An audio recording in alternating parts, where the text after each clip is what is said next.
네. 자, 이 시간에는 우리 기출문제 풀이 제34회 문제풀이를 같이 해보겠는데요. 이론평가 문제 한번 천천히 한번 풀어보겠습니다. 아래 문제에서 특별한 언급이 없으면 기업의 보고기간은 매년 1월 1일부터 12월 31일까지입니다. 또한 기업은 일반 기업 회계 기준 및 관련 세법을 계속적으로 적용하고 있다고 가정을 하고 물음에 가장 합당한 답을 고르기 바랍니다. 그랬습니다. 자, 1번 문제 보시면 다음 중 매출 원가 계산에 영향을 미치지 않는 것은 이랬습니다. 매출 원가를 어떻게 계산하는지 여러분 아시죠? 예. 매출 원가를 어떻게 계산하는지 만약에 매출원가 계산하는 걸 모를 리는 없겠지만 혹시라도 모른다면 시험 보는 날 프로그램을 이렇게 실행해 놨을 거 아니에요. 프로그램 실행해 놓고 시험 본단 말이죠. 손익계산서 가보면 돼요. 예. 손익계산서를 무조건 하나 조회해 보세요. 그러면 여기 매출원가 구해진 게 여기 나오죠. 예. 이 매출원가가 어떻게 구해졌을까요? 여기 아직 결산을 안 해서 매출원가 계산이 안 되어 있는데, 자, 이 매출원가는 이거하고 관련이 있는 거예요. 기초 제품 재고액에다가 당기 제품 제조원가를 더해가지고 기말 제품 재고액을 뺍니다. 예. 이 두 개는 더하고 이걸 뺀 것이 제품 매출원가가 되는 거죠. 자, 그러면 한번 보기에서 보겠습니다. 첫 번째 1번 재고자산 평가 손실. 재고자산 평가 손실이 났으면 어떻게 될까요? 기말 제품 재고액이 줄었겠죠? 줄으면 매출원가에 영향을 미치죠. 예, 줄어들으니까 원가가 높아지는 거예요. 원가 상승. 그 다음에 2번 정상적으로 발생한 재고자산 감모 손실. 자, 평가 손실은 가격이 하락한 것이 평가 손실입니다. 그죠? 감모 손실은 뭐예요? 감모 손실은 수량이 부족해진 거예요. 근데 정상적 감모는 뭐예요? 정상적인 감모는 매출원가에 가산한다 그랬죠? 그래서 수량을 줄여서 입력하기 때문에 그만큼 원가가 높아져요. 그래서 두 번째 있는 정상적으로 발생한 재고자산 감모 손실. 이 재고액이 줄어드니까 원가가 상승한다. 영향이 있다 이거죠. 세 번째, 재고자산 매출 시 운반비. 여러분, 운반비를 우리가 원가라고 하나요? 아니죠. 네, 운반비는 어디 들어가요? 저 밑에 판매관리비에 이 운반비 있잖아요. 운반비. 이거는 판매 활동과 관련된 거기 때문에 제품을 재고자산을 매출할 때 운반비는 판매관리비고, 매입할 때 운반비다 그러면 어디에 들어갈까요? 이거 단기 제품 제조원가에 들어가죠. 매입할 때 운반비는 원가예요. 매입할 때 운반비는, 예, 그러니까 원재료를 매입할 때 운반비가 들어갔어요. 미국에서 옥수수를 사오는데 배로 싣고 왔어요. 운반비가 500만원 들어갔다고 볼까요? 그 500만원이 뭐예요? 단기 제품 제조원가에 들어가야죠. 예. 그래서 우리는 매입시 운반비는 원가에 영향을 미치기 때문에 그게 매출원가에 영향이 있는 것이죠. 하지만 판매시 운반비는 판매관리비다 하는 거죠. 판매관리비. 따라서 답은 3번. 그러면 4번에 있는 재고자산의 매입 애누리와 환출은 어디에 영향을 주는 거예요? 재고자산의 매입시 애누리니까 제조업은 원재료를 매입하면서 애누리 했다 이거야. 깎았다. 그럼 단기 제품 제조원가가 그만큼 줄어드는 거죠. 네, 그래서 3번이 확실하죠. 이것은 매출원가가 아니라 뭐다? 판매관리비다 하는 겁니다. 네, 정리되셨나요? 네. 여러분들에게 이제 제가 앞 시간에도 말씀을 드렸는데 잘 이해가 안 가는 것은 질문하는 게 가장 좋습니다. 네. 여러분이 질문도 없이 그냥 지나가면은요, 굉장히 좀, 예, 늦죠. 그만큼. 예, 여러분이 잘 아는 것처럼 제가 알고 넘어가게 된다는 거죠. 모르는 건 그때그때 질문을 해서요, 그때그때 고리를 조금씩 풀어야 됩니다. 자, 다음에 2번 문제를 가볼게요. 다음 자료를 토대로 주식회사 한공의 단기 매매증권 처분 손익을 계산하면 얼마냐? 네, 단기 매매증권 처분 손익이라는 뭐예요? 얼마에 사서 얼마에 팔았느냐 이거예요. 자, 2019년 9월 1일 날 주식회사 정상주식 1000주를 주당 1,300원의 현금으로 취득했습니다. 그런데 그 해에 판 게 아니라 그 해 결산을 했네요. 공정가치로 우리가 평가를 하죠. 그러면 이때는 장부에 얼마가 됐어요? 한 주당 1,500원이 됐습니다. 그러면 단기 매매증권이니까 요 가격은 잊어버려야 돼요. 1,300원은 이제 잊어버려야 됩니다. 장부에 1,500원으로 돼 있는 거예요. 우리 결산할 때 어떻게 합니까? 단기 매매증권 공정가치로 평가하잖아요. 그러니까 장부에 1,500원으로 바뀌었다. 몇 주가? 1,000주가. 그러다가 10월 1일 날 2020년 10월 1일 날 이 1,000주를 모두 주당 1,000원에 팔았네요. 안타깝죠? 가격이 떨어졌을 때 팔았어요. 500원씩 떨어졌습니다. 그러면 손익이 물어봤는데 손실이 나와야죠. 손실. 자, 500원씩 1,000주면은 50만 원이죠. 답은 4번이다. 너무나 쉬운 문제입니다. 예. 여러분이 여기 첫 번째 점에 있는 이 1,300원을 기억하면 안 된다 이 말이에요. 왜? 단기 매매증권은 결산 때 공정가치로 평가를 한다 이거예요. 예? 단기 매매증권 결산 때 평가하죠. 매도하는 증권은 평가는 합니다. 자, 좋은 질문을 했어요. 이 문제가 만약에 단기 매매증권이 아니라 매도 가능 증권이라고 문제를 냈다면, 이게 지금 스크린이 말이죠. 터치가 안 되고 마우스로 글씨를 쓰려니까 너무 답답한데. 자, 이게 매도 가능 증권을 제가 이렇게 쓴 겁니다. 문제가 매도 가능 증권으로 나왔으면 평가를 안 하는 게 아니에요. 하긴 합니다. 하는데 매도 가능 증권의 평가 손익은 단기의 손익에 반영을 안 시켜요. 안 시키기 때문에 이것을 보는 게 아니라 그때는 반대로 이걸 잊어버리고 이걸 가지고 판단해야 돼요. 매도 가능 증권은 최초에 얼마 주고 샀느냐. 최초 금액. 그래가지고 얼마에 팔았느냐. 1,300원에 사가지고 1,000원에 팔은 거예요. 30만원 손실 본 겁니다. 매도 가능 증권으로 문제를 냈다면 답은 2번이 답이 되는 거예요. 근데 조금 헷갈리는 게 있는데. 네. 이게 9월 1일 날 샀는데 10월 1일 날 팔면 네. 그래도 당근데.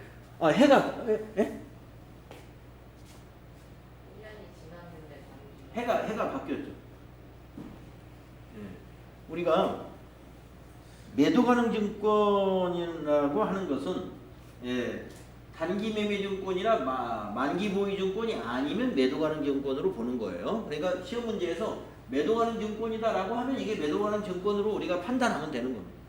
그 기간은 예. 시험 문제에서 매도 가능 증권인지 단기 매매 증권인지 판단하는 문제가 나온 것이 아니라 매도 가능 증권에 대한 처분 손익을 구하라라고 한다면 이게 매도 가능 증권이기 때문에 그렇게 되는 거고요. 작년 9월 1일에 사서 10월 1일에 팔았으면 이게 매도 가능 증권 될 수 있죠. 1년 넘어서 팔았잖아요. 예. 우리가 단기 매매 증권은 1년 내에 단기간 내에 매매 차익을 목적으로 취득한 유가증권이 단기 매매 증권이고. 근데 얘는 왜 1년이 넘어가냐고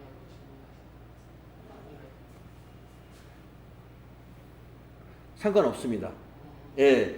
단기 매매 증권으로 회계 처리를 해놨는데 그렇다고 해서 꼭 1년 안에 반드시 팔아야 된다는 건 아니에요. 단기 매매증권으로 분류해서 회계 처리를 했으나 가격이 계속 떨어지니까 이 회사가 못 팔고 있었던 거죠. 예. 그러다가 이건 너무 안 되겠어. 계속 떨어지니까 지금이라도 파는 게 낫겠다 해서 파는 거죠. 예. 그러니까 회사가 이게 투자 목적인데 이 회계 처리를 어떻게 했냐에 따라서 미리 그 전에 팔아야 된다 이러지 않습니다. 예. 의도는 단기간에 매매 차익을 얻을 의도로 취득을 했다면 그건 단기 매매 증권으로 회계 처리할 수 있는 겁니다. 자, 아시겠죠? 그래서 매도 가능 증권 문제가 나오면 최초에 취득한 금액과 최후에 팔은 금액을 직접 비교하시고 단기 매매 증권이다 그러면은 중간에 결산한 거, 평가한 것과 처분한 것을 비교해야 된다. 그 이유는 매도 가능 증권은 결산 때 평가할 때 그걸 자본으로 처리하잖아요. 예, 자본의 기타 포괄 손익 누계액으로 분류를 한단 말이에요. 그 평가 손익을. 그러나 단기 매매 증권은 단기의 손익에 반영을 해버립니다. 그러니까 이때 이미 200원 오른 거는 2019년도 손익에 반영을 해버렸어요. 그렇기 때문에 단기 매매 증권은 이 평가 금액과 처분 금액을 가지고 판단해야 된다 라는 것입니다. 그래서 단기 매매 증권이냐 매도 가능 증권이냐에 따라서 우리가 이게 이런 데이터를 주어졌을 때 계산하는 방식이 다르다 하는 거 알아두셔야 돼요. 자, 그 다음에 세 번째 문제 볼까요? 다음은 주식회사 한공의 5월 상품 재고 관련 자료다. 재고자산의 평가를 이동평균법과 총평균법에 의할 때 각각 계산되는 5월 말 상품 재고액을 옳은 것은 어느 것이냐. 자, 총평균법이 우선 쉬우니까 먼저 총평균법으로 계산을 먼저 해보겠습니다. 자, 기초가 1000개에 100원짜리고요. 매입이 1000개 또 110원짜리고요. 매출은 제외합니다. 그 다음에 5월 16일 날 또 매입을 1000개 했는데 120원짜리예요. 전부 다 1000개씩 했네요. 그러면 요 3개의 평균을 구하면 됩니다. 평균 단가를 구해볼까요? 자, 이게 딱 1000개씩이기 때문에 요 3개의 평균을 내버리면 그냥 끝나버리겠네요. 330원이죠? 이거 단가 3개를 더하면 330원. 이걸 3으로 나누면 110원이죠. 평균 단가는 110원이다 이겁니다. 자, 거기 총평균법이라는 것은 평균 단가를 먼저 구하는 거예요. 그래서 평균 단가가 110원이고 수량을 곱하면 그게 뭐예요? 재고 금액이죠.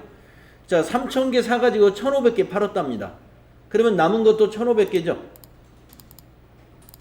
16만 5천원이 답이 되겠네요.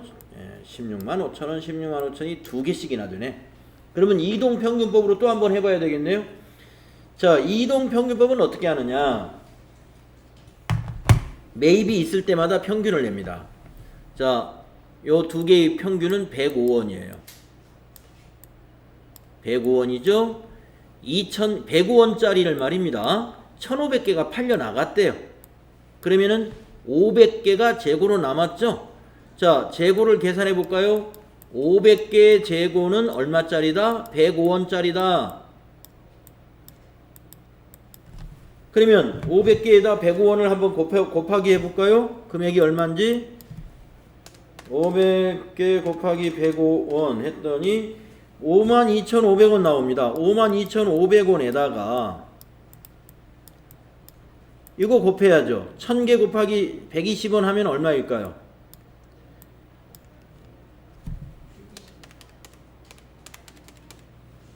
12만원 나오겠죠? 예, 12만원 이 2개를 더하면 되죠. 1000개는 120원, 500개는 105원짜리 요 2개를 더하면 17만 2,500원이다. 17만 2,500원. 그래서 답이 3번이다. 이런 얘기입니다. 이동평균법 그렇게 계산하시면 돼요. 매입이 있을 때마다 평균을 내세요. 그래서 답은 3번에 있다. 재고가 1500개, 두 개 다 수량은 1500개가 재고입니다. 그런데 아까 총평균법에서 1500개는 단가를 110원을 곱했죠. 110원이 뭐예요? 5월달 평균 단가. 그 다음에 이동평균은 150개를 어떻게 평균을 구했어요? 1500개를 1000개는 여기 남아있는 120원짜리로, 그 다음에 500개는 요 두 개의 평균 105원짜리가 500개 남았다. 이렇게 보는 게 이동평균법이라는 거예요. 그래서 답이 3번이 되는 겁니다. 자, 1, 2, 3번 문제 순탄한 문제가 나온 거고요. 그 다음에 4번은 다음은, 그러니까 이게 쉬운 문제에서는 무조건 맞춰야 됩니다. 제가 보기에 여러분들을 1번, 2번, 3번은 꼭 맞춰야 될 문제 중에 하나라고 봅니다. 이런 문제는 놓쳐서는 안 돼요. 다음에 4번 볼까요? 다음은 주식회사 한공의 외상매출금 계정과 수정전 잔액시산표의 일부이다. 자료에 대한 설명으로 옳은 것은 외상매출금 계정이 이렇게 생겼대요. 그러면 여러분이 외상매출금 계정이 자산이기 때문에 전기 2월이 차변에 오는 것이고, 여기 30만원, 50만원은 외상매출금이 발생했다는 거죠. 6월 18일, 10월 23일. 그리고 대변의 요 대손충당금은 뭐예요? 외상매출금을 못 받게 되면 이렇게 처리하죠. 대변의 외상매출금, 차변의 대손충당금. 대손 처리했다는 거예요. 5월 30일 날 2,000원은. 9월 28일 날은 뭐예요? 당좌 예금으로 40만원 받았다는 거죠. 외상매출금을 회수했다는 거고. 그래서 차기로 넘어가는 외상매출금이 59만 8천원이다. 이렇게 지금 이게 해독이 가능해야 됩니다. 자, 수정전 잔액시산표의 대손충당금은 현재 3,000원입니다. 그러면 결산사항이 이거네요. 결산시 외상매출금 잔액 1%의 대손이 예상된답니다. 그럼 외상매출금 잔액 여기 있잖아요. 59만 8천원의 1%가 얼마냐 하는 겁니다. 자, 59만 8천원의 1%는요, 뒤에서 동그라미 두 개만 지우면 돼요. 59만 8천원 곱하기 1% 하면은요, 뒤에서 동그라미 두 개 지우는 거하고 똑같아요. 그래서 5,980원입니다. 그러면은 지금 대손충당금이 3,000원이 있으니까 어떤 분계를 해야 될까요? 2,980원만큼 대손충당금을 추가 설정하는 회계 처리를 해야죠. 그 회계 처리가 뭐예요? 자, 메모장에다가 써보면 어떤 회계 처리가 필요하냐? 차변에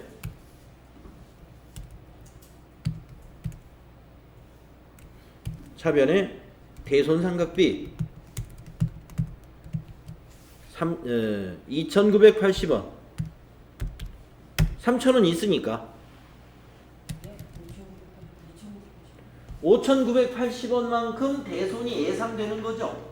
예상되는데 지금 현재 12월 31일 현재 3,000원의 대손충당금이 있습니다.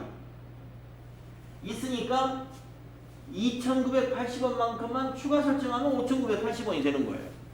그래서 2,980원만 회계 처리하는 거예요. 대변이 대손 충당금 2,980원. 이 회계 처리가 결산 12월 31일 날 결산 분계를 이렇게 해야 됩니다. 12월 31일 결산 분계. 자, 그러면은 문제는 뭐냐? 옳은 것을 찾으라는 거예요. 밑에서 1번 당기 대손 발생액은 3,000원이다. 옳았네? 아니다. 2,000원이죠. 여기 2,000원. 틀렸어요. 이건 3,000원이 아닙니다. 2,000원이죠. 틀렸죠? 다음에 당기 외상매출금 회수액은 59만 8천원이다. 40만 원이죠. 회수액이 이거 9월 28일 이게 회수인데. 그 다음에 3번 전기 2월 된 기초 대손충당금은 5,000원이다. 전기 2월 된 기초 대손충당금 5,000원이죠. 5,000원. 예. 3번이 맞았네요. 왜 5,000원이냐? 자, 12월 31일 현재 대손충당금이 3,000원이 있죠? 그런데 5월 31일 날 대손충당금이 2,000원이 죽었죠? 5월 31일 날 대손이 발생했을 때 이거 말입니다. 이거.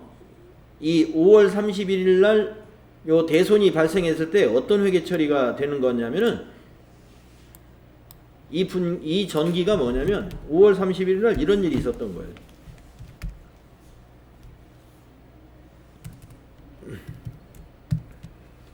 차변에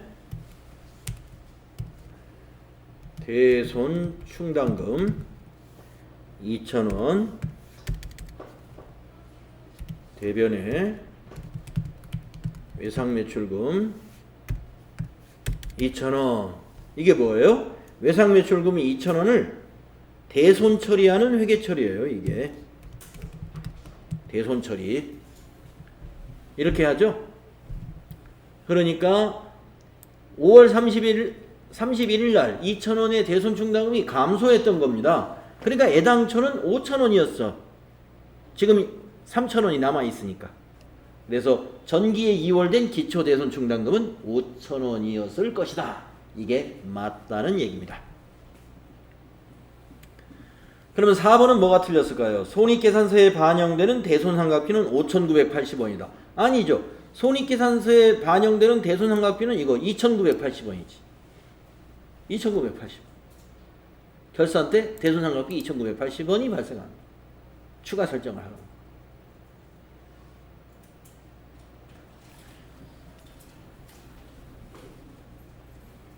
네, 이해가 되시나요? 이것도 꼭 맞췄으면 좋겠습니다. 그렇게 어려운 내용은 아닙니다. 이 계정, 이 외상매출금이라는 요 계정을 이해를 해야 되고, 또 결산과 연결해서 지금 관계되는 요 분계, 요 분계가 12월 31일 결산 때는 어떤 이런 분계가 왜 나와야 되며, 여기 5월 31일 날에 요 전기된 거의 분계는 이것이다 하는 것을 우리가 알았을 때, 전기에 2월 된 기초 대손 충당금은 5,000원이었을 것이다라는 걸 우리가 알게 되는 거죠. 여기 2,000원이 감소했으니까 여기서.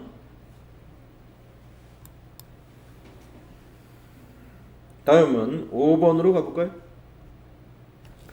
제조업을 영위하는 주식회사 한공의 수정전 영업이익은 60만 원이래요. 영업이익이. 다음에 결산정리사항을 반영한 후에 영업이익은 얼마요? 네, 그러면 더 할 건 더하고 뺄 건 빼고 무시할 건 무시하면 되겠네요.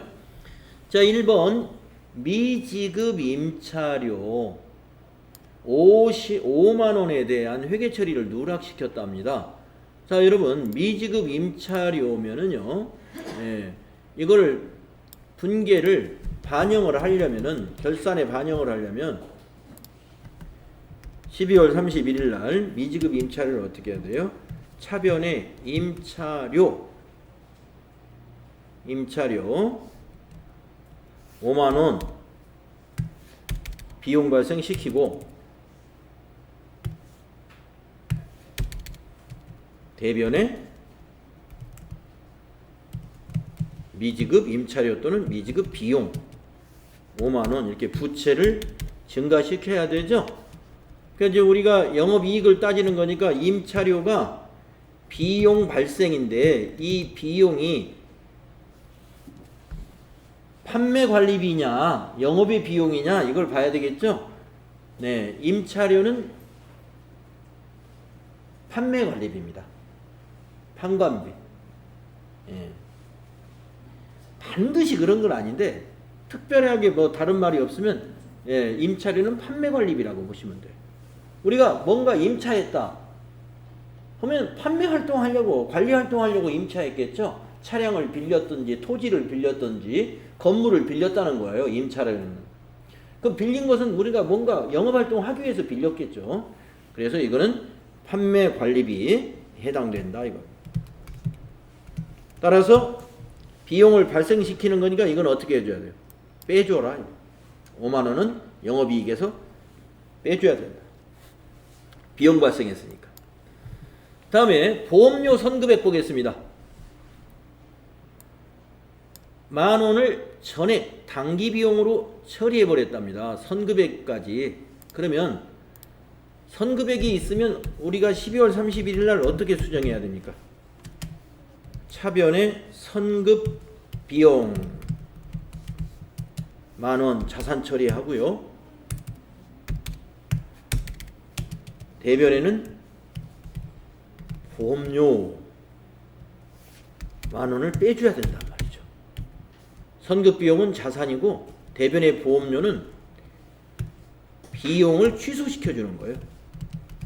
소멸시켜 주는 거죠. 비용이 발생했으면 비용 계정 과목을 차변에 기록하잖아요. 그래서 이거는 보험료 선급분이라는 것은 단기께 아니니까 단기에서 빼주기 위해서 대변의 보험료를 기록하는 겁니다. 그러니까 이거는 비용을 줄여줬기 때문에 판관비예요. 보험료도 판관비. 이거는 이익이 어떻게 된다? 커진다. 이건 빼주고 이건 더해준다. 자, 그 다음에 이자 미수분을 보겠습니다. 2만 원에 대한 회계 처리를 누락했대요. 그러면 차변에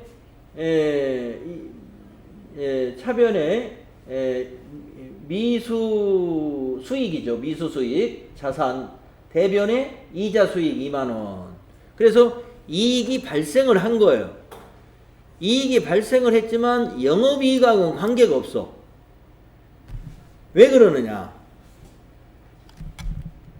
자, 이것도 아예 써보면 12월 31일 날 이렇게 하는 거예요.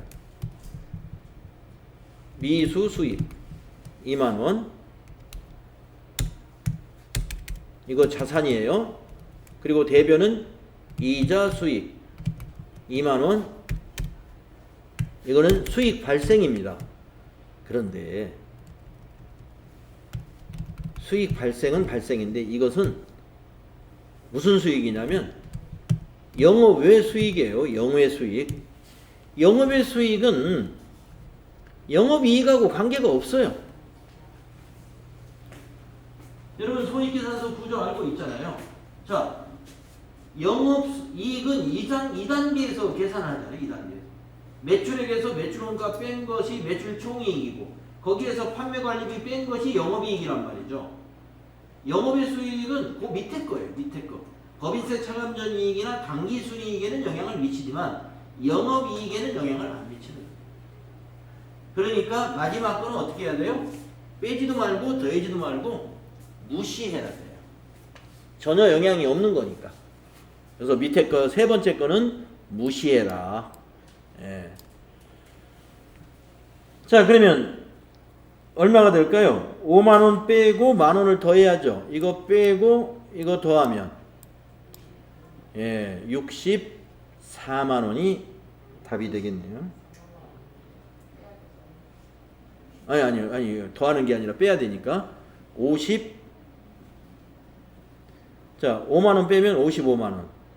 만 원 더하면 56만 원이 답이 되겠네요. 56만 원. 그래서 보기에 56만 원이 있느냐? 3번에 있다. 이해가 가시나요? 이런 형태의 문제도 참 많이 나옵니다. 그래서 일단은 여러분들 이걸 분개를 가능해야 됩니다. 이 건건에 대해서 어떤 분개를 해야 되는 것인가? 어떤 분개를 해야 되는 것인가? 그랬을 때 이 분개가 머릿속에 정리가 되어야 비용이 발생했어? 판관비야? 그러면 영업이익이 감소하지. 그래서 빼기. 그 다음에 두 번째 거는 보험료 비용이 취소됐어? 비용이 취소되면 이익은 늘어나는 거지. 그러니까 플러스. 이 비용은 판매관리비예요. 보험료는 판매관리비. 그러니까 판매 관리비의 취소니까 이것이 빼줘야 되는 것이다. 아니 더해줘야 되는 것이다. 이익에는 커지니까. 그런데 마지막 거, 요 세 번째 거는 수익이 발생했으나 더하지 않는 이유는 영업일 수익이니까 영업이익하고는 관계가 없다. 다음에 6번으로 가보겠습니다. 다음 중 사채를 발행한 회사의 회계 처리로 옳지 않은 것은 이랬습니다. 자, 사채 발행에 대해서 우리가 회계 처리하는 거 우리 공부를 했었는데요. 네, 좀 사채 발행하는 사채에 관한 문제가 어렵게 나올 수도 있고요. 뭐 쉽게 나올 수도 있는데 한번 보겠습니다. 1번 사채의 기말 장부 금액은 발행 시점에 유효 이자율을 적용하여 평가한다. 맞죠? 네, 우리가 사채는 유효 이자율법에 의해서 평가를 합니다. 다음 2번 사채 할증 발행 차금은 사채 액면 금액에서 차감하는 형식으로 재무상태표에 보고한다. 자, 사채 할증 발행 차금이라고 하는 것은 사채에다가 사채의 가산 계정이죠. 사채의 가산 계정. 그래서 사채 액면 금액에서 차감하는 게 아니라 이게 틀렸군요. 예. 잠깐만요. 여기다 X 표시하는 게 뭐지? 여기다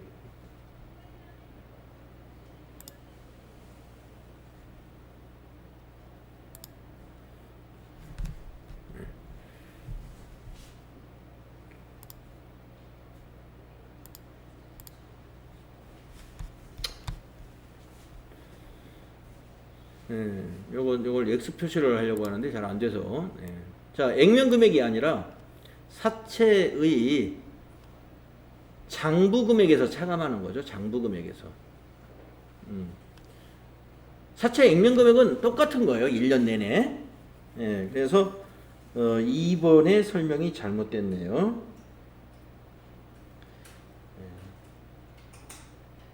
사채 할증 발행 차금은 사채의 액면 금액에서 차감하는 형식으로 재무상태표에 보고된다. 사채의 장부 금액에서 차감하는 거죠. 그렇죠? 장부 금액에서. 우리가 사채 할증 발행 차금은 사채의 액면 금액에 가산하는 거고, 그러니까 장부 금액이 그만큼 커져 있어요.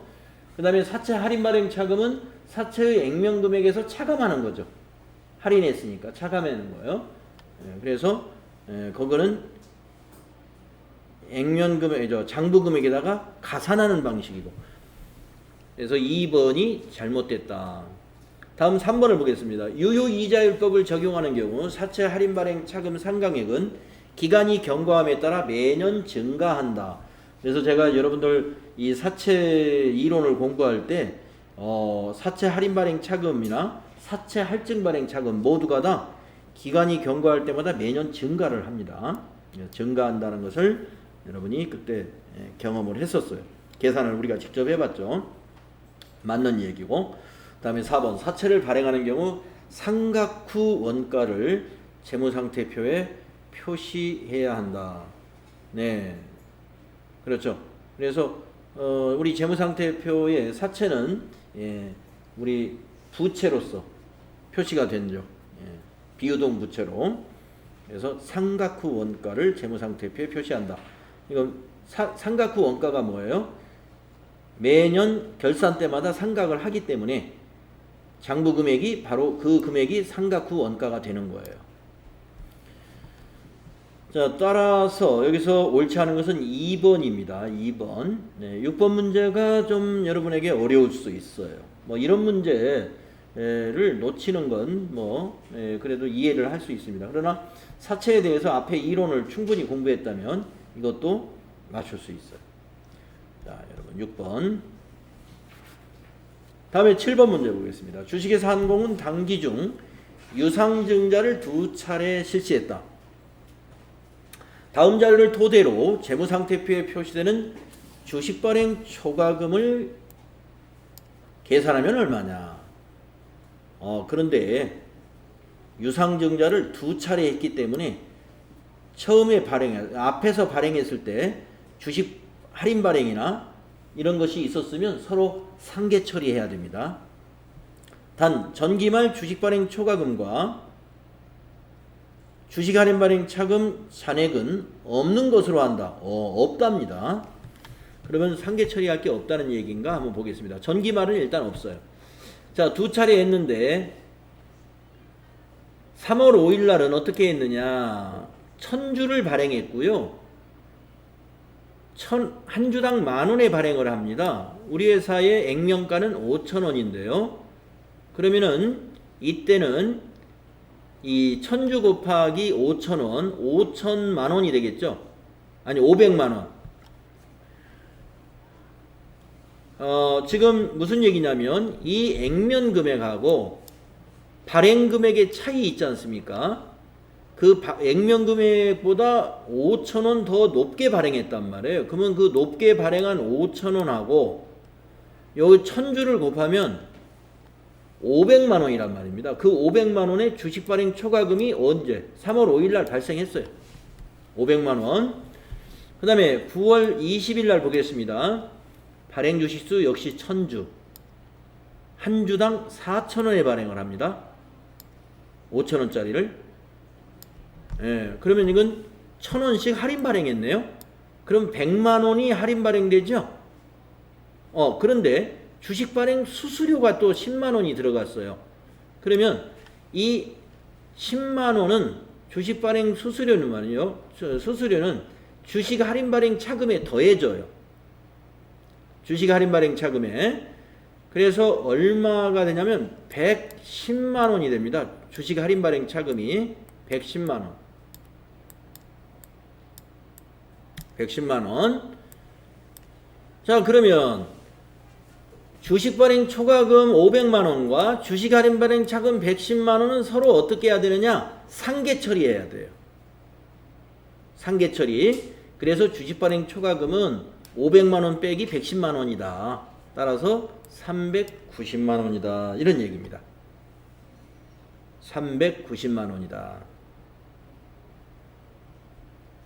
자, 이걸 분계로 제가 여러분에게 정리를 해드릴게요.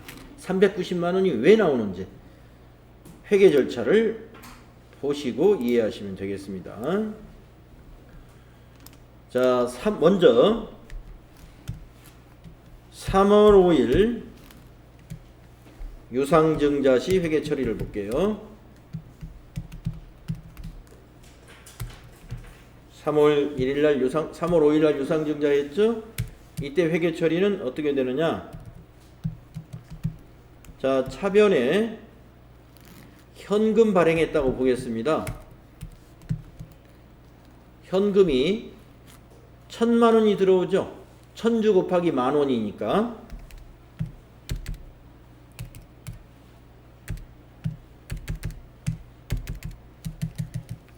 대변에 자본금이 발생하죠. 여러분, 자본금은 언제나 뭘로 계산한다? 액면가로 계산한다. 그러면 1000주 곱하기 액면가 5,000원 해서 500만 원이죠. 자본금 500만 원이에요. 그리고 대변에 주식 발행 초과금, 이게 500만 원. 그래서 현재 주식 발행 초과금이 500만 원인 것입니다. 자, 3월 5일 날 차변 1,000만 원, 대변 1,000만 원 딱 맞게 떨어졌죠? 이렇게 회계 처리를 해요. 3월 5일 거는. 자, 그 다음에 유상증자를 한 번 더 합니다. 9월 20일.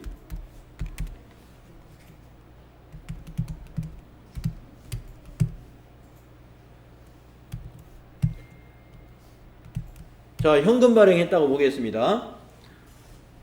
발행 주식수 1000주고요. 한 주당 발행 금액은 4,000원이에요. 그러면 현금이 얼마 들어와요? 400만 원 들어옵니다. 자, 그런데 400만 원이 안 들어오겠네요. 왜냐면은 수수료 10만 원이 현금으로 주었다고 보겠습니다. 여기 주식 발행하는 수수료도 현금으로 줬어요. 그럼 400만 원 받았다가 10만 원을 줬다고 볼까요? 390만 원 들어왔죠? 대변. 유상증자 했으니까 대변에 자본금이 와야죠. 자본금은 언제나 액면가다. 얼마일까요? 예, 500만 원. 그러면 이제 차변에 110만 원을 뭘로 기록하느냐? 주식 할인 발행 차금이라고 기록을 해야 되는데, 자, 주식 할인 발행 차금을, 이 주식 할인 발행 차금은 주식 발행 초과금하고 어떻게 하냐면 상계 처리하도록 되어 있어요. 그러니까 주식 할인 발행 차금이 발생되는 게 아니라 이 주식 발행 초과금을 해서 빼줘라 이거예요. 요 차이 난 만큼 주식 발행 초과금에서 빼준다.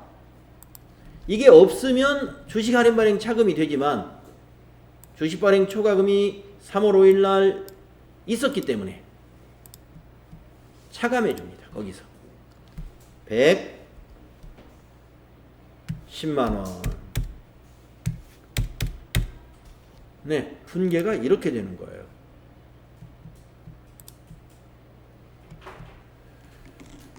분계가 이렇게 되는 겁니다. 그래서 여기서 핵심은 이거예요. 여러분, 여기서 핵심은 주식 발행 초과금과 주식 할인 발행 차금은 서로 상계 처리한다. 그러니까 여기 차변에 이걸 주식 할인 발행 차금 110만 원 하면 틀린 거예요. 왜? 주식 발행 초과금이 있으니까 거기에서 빼줘야지. 예, 그래서 지금 9월 20일 날은 주식을 할인 발행했으나 주식 할인 발행 차금이 오는 게 아니라 주식 발행 초과금을 차감시킨다. 이걸 기억하셔라. 그러면은 이 문제에서 주식 발행 초과금이 결산태 재무상태표에 얼마로 나올까요? 했으니까, 자, 주식 발행 초과금이 3월 5일 날 대변에 500만 원 발생했다가 차변에 와서 110만 원이 줄어들었으니까 500에서 110을 뺀 것이 주식 발행 초과금 대변에 390만 원이라고 표시될 것이다 이거죠. 이해 가시나요? 네. 여기 3월 5일 날 분계와 3월 20일 날 이틀에 걸친 유상증자의 분계를 여러분이 이해하셔야 된다. 그러면요, 네. 자본금도 두 번 발행한 거 500이랑 500을 풀었어야 되는 거 아니에요? 20일. 당연히 플러스 하죠. 요거 500. 그래서 자본금의 증가는 1000만 원이죠. 대변에 500 발생했잖아요. 그러니까 자본의 증가가 대변에서 500. 그러니까 자본금은 1000만 원. 주식 발행 초과금은 500만 원 증가했다가 110이 감소했단 말이에요. 증가했다가 여기서 감소했기 때문에 500에서 110을 뺀다 이거예요. 그래서 390이다. 자본금은 1000만 원 맞아요. 올해 증가한 자본금은 1000만 원. 자, 7번 문제 이렇게 여러분이 풀이하시면 됩니다.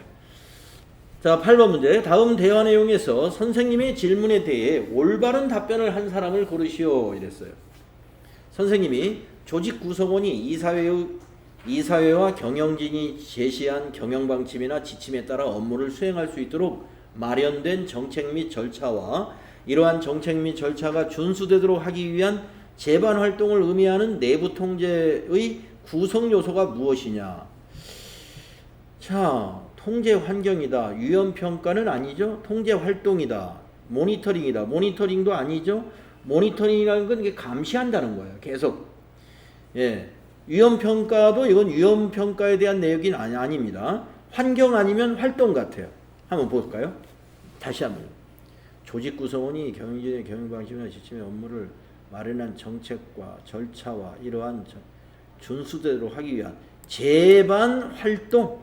제반 활동이라고 그랬네. 예. 그래서 수진이가 답이다. 3번 수진이가 답이 되겠습니다.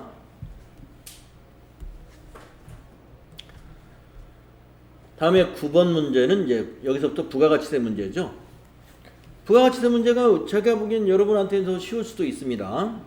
자, 다음 중 부가가치세법상 과세대상 재화의 공급에 해당하지 않는 것은, 과세가 아닌 것은 이 말이에요. 공급에 해당되지 않는 거. 교환계약 과세입니다. 교환거래도. 법률상의 경매에 의한 공급. 예, 경매. 여기서 이제 경매도 일종의 거래 중에 하나죠. 그런데 이런 상거래상의 경매가 아니라 여기서 말하는 것은 법률상의 경매다 그랬어요. 여기서 이제 법률상 하면 좀 애매하긴 한데, 예, 민사법상의 경매라는 얘기입니다. 그거는 우리가 부가가치세 과세가 안 돼요. 예. 현물 출자 과세, 가공계약에 의한 공급도 과세죠. 예. 그래서 교환거래, 가공거래, 현물 출자 모두 다 부가가치세가 과세가 됩니다. 그러나 여기서 법률상의 경매에 의한 공급이다 하면은 보통 어떤 소송이 걸려가지고 민법상 그 채무자가 채무 이행을 못함으로써 소송에 걸려서 부동산이 경매 또는 동산이 경매에 넘어가는 그것을 말합니다. 그때는 부가가치세를 과세하지 않아요. 2번이 답이 되겠습니다. 다음에 10번. 다음 중 부가가치세법상 면세에 대하여 잘못 설명하고 있는 사람은 이랬습니다. 자, 부가가치세의 부담이 완전히 제거되므로 완전 면세. 이 사람 틀렸죠. 예, 잘못 설명하는 사람을 찾아라 그랬으니까, 여러분 면세에서 말이죠. 면세는 부분 면세라고 그러잖아요. 완전 면세 아니에요. 그래서 민수가 틀렸다. 민수가 틀렸다. 나머지는 맞았겠죠. 매입시 부담한 매입세액은 공제받을 수 없어. 예, 면세 사업자는 매입세 공제 못 받아요. 영세율 사업자는 매입세 공제 받죠. 영세율 적용 대상이 되는 경우 면세를 포기할 수 있어요. 예, 진숙이 맞았고, 우리나라에서 생산되어 식용으로 제공되지 않는 미가공 농산물은 면세되는 재화에 해당이 돼. 예, 미가공 농산물 면세 맞습니다. 그래서 1번이 답이고요. 그 다음에 11번. 다음 자료를 토대로 주식회사 한공의 2020년 제1기 부가가치세 확정신고 시 과세표준 금액을 계산하면 얼마냐. 네, 과세표준 계산하라는 문제 필기시험에서 아주 잘 나옵니다. 부가가치세가 포함되지 아니하였다. 예, 포함되지 않은 게 과세표준이죠. 자, 제품 매출액 과세표준 맞죠? 국가에 무상으로 기증한 제품, 우리가 국가에다가 무상으로 기증했다. 이거 무상 기증하는 경우 이거 과세가 되나요? 과세하지 않죠? 과세하지 않습니다. 자, 다음에 화재로 인하여 소실된 제품. 화재로 인해서 소실됐는데 그걸 과세할까요? 과세 아니죠. 중고기계장치 처분액. 중고기계장치 처분하면 부가가치세 내야 돼요. 1,000만 원에 처분했다. 그럼 100만 원 매출세액이 발생합니다. 자, 그래서 국가에 무상 기증한 거 부가세 없습니다. 그래서 과세표준 아니고, 화재로 인해 소실됐다. 그거 과세표준 아니에요. 그래서 답은 2번 6천만 원이 되겠군요. 6천만 원. 11번은 2번이다. 다음 12번. 다음 중 소득세법상 기타 소득에 해당하지 않는 것은 이랬습니다. 복권 기타 소득 맞죠? 물품을 일시적으로 대여하고 사용료로 받는 금품, 예, 기타 소득 맞죠? 재산권에 의한 알선 수수료, 이것도 기타 소득에 해당이 되는 겁니다. 저작자 또는 음반 제작자가 저작권의 양도 또는 사용의 대가로 받는 금품이다.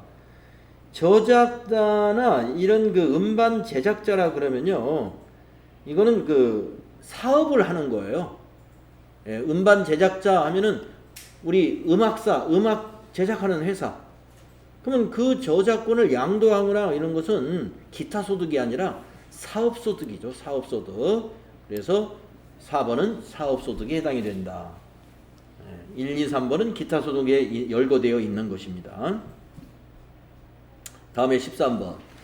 다음은 거주자 김한공 씨가, 자, 그런데 지금 문제가 지금 13번 이게 좀 따져봐야 될 문제고, 예, 14번도 그렇고요. 좀 풀이가 필요한 문제입니다. 13, 14, 15번이.